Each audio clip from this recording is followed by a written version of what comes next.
How do you assemble the largest rocket ever made? With very, very large cranes. The Space Launch System, or SLS, will be the most powerful rocket we've ever built. The fueled-up core stage weighs around 2.3 million pounds and measures 212 feet long. That's taller than the Leaning Tower of Pisa. We're getting ready for the countdown to send SLS into space.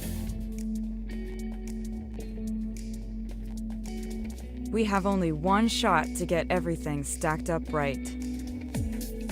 Here we are in High Bay 3 of the Vehicle Assembly Building. This is where the magic happens. Our crane operators are specially trained to handle loads as enormously important as SLS. Some even helped assemble the original space shuttle. We need to make sure our people and our equipment are safe during this huge lift. That's why we use digital simulations to practice lifting the fuel tank and assembling the solid rocket booster. Then we will use a replica of the tank to practice the lift before the real deal. Our crane operators perch at the very top of the high bay to coordinate the lift, so you better not be scared of heights. During every step of the process, the lifting crew will constantly be using radios to check in and quickly stop the lift in case of emergency.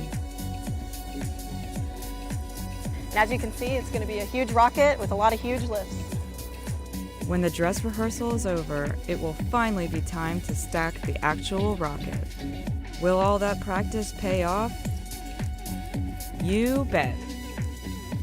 And when the SLS is fully assembled, we'll be one step closer to our Exploration Mission 1 launch in 2020.